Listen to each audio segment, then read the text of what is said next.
Questo incontro è il terzo di un ciclo di incontri che abbiamo organizzato nell'ambito delle attività della Rete Rurale Nazionale sull'utilizzo efficace dei risultati della valutazione. Il percorso che noi come rete, come task force monitoraggio e valutazione stiamo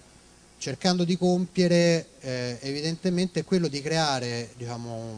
una discussione, creare la possibilità di scambiare esperienze per rendere la valutazione e in particolare quello che scaturisce dalla valutazione, quindi i risultati che dalla valutazione escono fuori, di renderlo più utilizzato, di renderlo più fruibile a tutti quelli che sono i soggetti che la valutazione devono cercare di utilizzarla. Questo evidentemente riguarda le autorità di gestione, ma riguarda un pubblico più vasto, quelli che noi siamo abituati a definire stakeholder del programma. Ora, le prime 2 giornate di questo ciclo di seminari si sono concentrate sul disegno della valutazione, perché evidentemente una valutazione è utile e utilizzabile se costruita secondo una logica e degli obiettivi condivisi tra policymaker e stakeholder di riferimento. Nella seconda giornata ci siamo concentrati sul tema dell'utilizzo della valutazione nell'ambito delle politiche e i vari meccanismi di fruizione che oggi in essere tra autorità di gestione e stakeholder, però ci siamo concentrati sul tema dell'utilizzo in una maniera se vogliamo più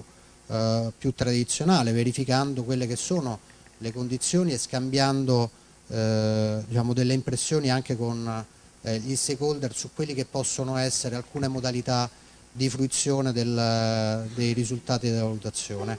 In questa terza giornata abbiamo provato ad andare un po' oltre nella discussione e quindi concentrarci sul tema della comunicazione. Evidentemente la fruizione di un'attività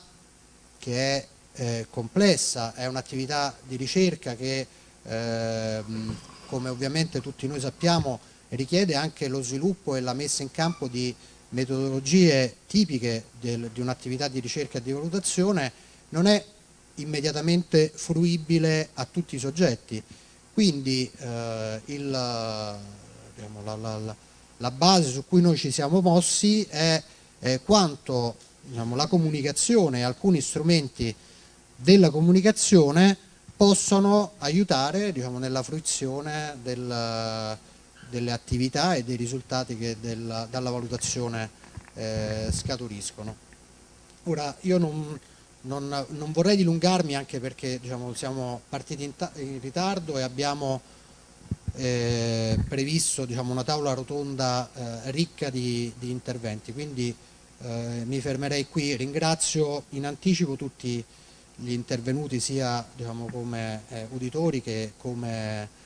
relatori in questa iniziativa. Il seminario si svolgerà in questa maniera. Il primo intervento sarà quello di Silvia De Matteis della Rete Rurale Nazionale, che ci presenterà